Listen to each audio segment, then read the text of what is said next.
आज पेटू जल्दी सो गया था। आज वो लगभग 11 साढ़े 11 पे सो गया था, तो मुझे अच्छा टाइम मिल गया पढ़ने के लिए। फिर मैंने अभी थोड़ा सा शूट इसलिए किया क्योंकि आप लोग बार बार पूछते हो कि आप अपना स्टडी टाइम शेयर करो, आप कब पढ़ते हो, अपना शेड्यूल बताओ।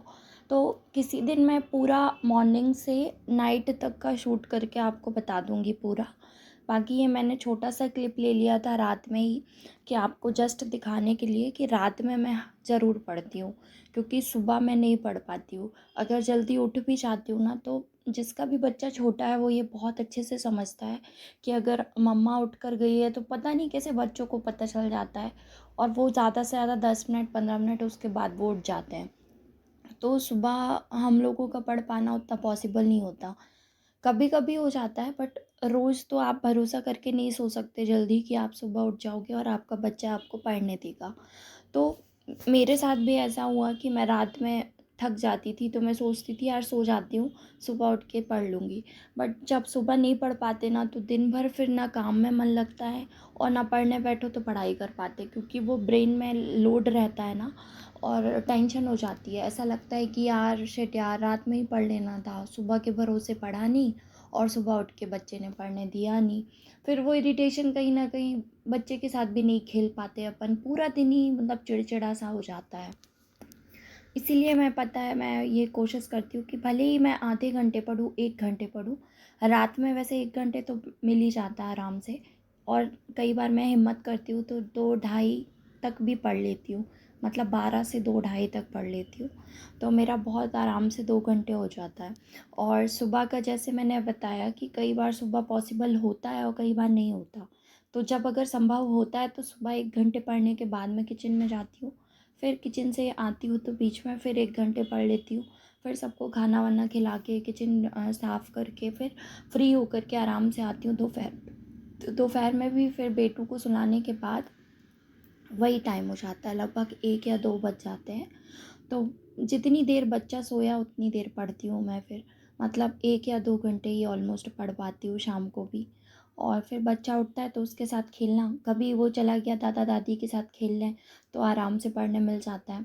कई बार कहीं नहीं जाता और फिर मेरे पास ही रहता है, तो फिर आप लोगों ने देखा होगा वीडियो में कि स्टडी टेबल में मैं उसको लैपटॉप पे कई बार उसकी वीडियो दिखा देती हूँ। कई बार वो अच्छा सपोर्ट करता है तो अपनी बुक पढ़ लेता है, ABCD वगैरह पढ़ता है वो। तो उसके काफ़ी सारे मैंने कार्ड्स, फ्लैश कार्ड्स भी लाए हैं इसी कारण कि वो जब मेरे पास बैठेगा तो उसको टीवी से भी बचा रहेगा और थोड़ा सा वो खेल में उसका ध्यान रहेगा। तो थोड़ा सा मुश्किल ज़रूर होता है, मतलब बच्चे के साथ काफ़ी प्रॉब्लम होती है, बट कहीं ना कहीं से अगर कोशिश करेंगे ना तो टाइम निकल जाता है। और मतलब ये मत सोचा करो कि आप कम पढ़ रहे हो, ज़्यादा पढ़ रहे हो। बस ये कोशिश करो ना कि आपके सिलेबस के जितने टॉपिक हैं ना वो पूरे आपके टाइम से पहले हो जाएं। मतलब अगर एग्ज़ाम की डेट आती है तो तब आप फिर ना बहुत ज़्यादा पढ़ते हो, फिर वो ऑटोमेटिक पता नहीं क्या होता है, अपनी एफिशिएंसी डबल हो जाती है। जो चीज़ें अभी समझ में नहीं आ रही ना, जब एग्ज़ाम को 1 महीने बचेगा ना, तो सारी चीज़ें ऑटोमेटिक समझ में आ जाएंगी। तो आप इसलिए डरो मत। अभी आप बस क्या करो ना कि आप हर सब्जेक्ट को थोड़ा थोड़ा टाइम दो, आपको जितना भी टाइम मिलता है। अगर आपके पास 2 घंटे ही निकल पा रहे हैं एक दिन में, दो तो निकल ही जाएंगे, है ना। 1 घंटे सोने के पहले, 1 घंटे उठने के बाद, इतना तो आप कर ही लोगे। तो उस 2 घंटे में भी आप आधे आधे घंटे में 4 सब्जेक्ट देखो, या एक दिन में 2 सब्जेक्ट देखो, एक सुबह एक रात में। फिर अगर बीच में आप निकाल पा रहे हो, टाइम मिल पा रहा है, आपके बच्चे आपको पढ़ने दे रहे हैं, तो आप बीच में एक सब्जेक्ट कर लो। तो आप धीरे धीरे करके सिलेबस करते जाओ, और फिर जैसे ही एक सब्जेक्ट का सिलेबस ख़त्म हो तो आप दूसरा ऐड कर लो और इसको आप रिवाइज़ करते जाओ। तो स्ट्रेटजी बस यही है कि आप अपने सिलेबस से बाहर मत जाओ। यूट्यूब पे क्या है आजकल, मोबाइल जितना अपने काम का है ना, उतना ही मोबाइल टाइम वेस्टिंग भी कराता है। यूट्यूब पे जब आप पढ़ते हो ना तो बहुत सारे सजेशन में जितने वीडियो आते हैं ना, वो हम एक के बाद एक देखते जाते हैं, उससे बहुत टाइम ख़राब होता है। इसलिए मैं बार बार बोलती हूँ कि आप कोई 1 या 2 कोचिंग वालों को फॉलो करो जो आपको समझ में आ रहे हैं। उसके अलावा आप बाहर तभी जाओ जब आपको आपके सिलेबस का कोई पॉइंट वहाँ पे नहीं मिल रहा हो। और बहुत सारे जो इसके टॉपिक है ना, वो दूसरे स्टेट में भी कॉमन है। जैसे अभी रायपुर में ये वैकेंसी आई थी, मतलब छत्तीसगढ़ में। तो आप देखना महिला पर्यवेक्षक रायपुर एग्ज़ाम, उसका देखना, उसका पोषण एंड स्वास्थ्य अपने पोषण एंड स्वास्थ्य जैसा ही है ना? योजनाएँ वहाँ भी आई थी, यहाँ भी आई थी। तो स्टेट की योजनाएँ तो अलग हो जाएँगी हर स्टेट के लिए, बट जो केंद्र की योजनाएँ हैं वो कॉमन है। तो अगर आपको कहीं पे कुछ भी हेल्प चाहिए तो आप थोड़ा-सा आप अपनी सर्चिंग को, मतलब आप अपनी सर्चिंग को थोड़ा-सा अच्छा करो कि आप यूट्यूब का उपयोग बहुत अच्छे से कर सकते हो और आप साथ ही गूगल का भी उपयोग बहुत अच्छे से कर सकते हो। जैसे आपकी डेफ़िनेशन है, जैसे नेतृत्व है, एक टॉपिक है अपना लीडरशिप। तो लीडरशिप की बहुत सारी डेफिनेशन है, अलग-अलग साइंटिस्ट ने दी है।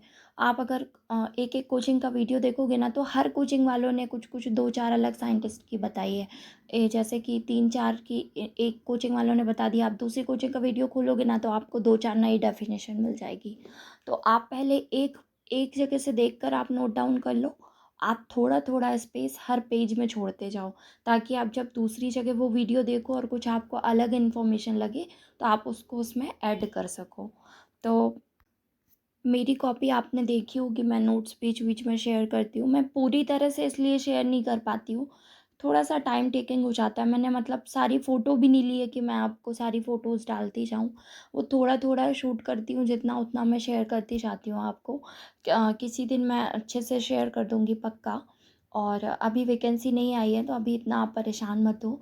आप अगर कोचिंग अफ़ोर्ड कर सकते हो तो आप किसी कोचिंग का कोर्स ले लो। अगर नहीं कर सकते हो ना तो आप यूट्यूब पे एक-एक टॉपिक सर्च करके देखो, आपको कहीं न कहीं कोई ना कोई वीडियो मिल जाएगा और आप उससे पढ़ सकते हो, है ना? और आप सीधे गूगल पे सर्च करके देखो, वहाँ से आप पढ़ो। हाँ, अगर आपको किसी पर्टिकुलर टॉपिक पे प्रॉब्लम आ रही है तो आप मुझे वो टॉपिक भेज सकते हो कि आप इस टॉपिक का शेयर कर दो, तो मैं वो कर दूँगी, है ना?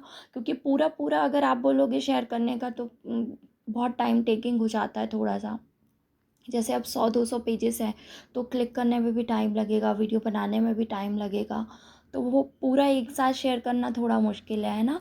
तो आप अगर एक-एक टॉपिक पे बोलोगे मुझे, तो मैं एक-एक टॉपिक का आपको शेयर कर दूँगी थोड़ा-थोड़ा करके, या मैं कम्युनिटी पोस्ट पे डाल दूँगी, तो आप उसको नोट डाउन करते जाना। तो वो मेरे लिए भी ठीक है कि मेरी पढ़ाई भी होती रहेगी और मेरा सारी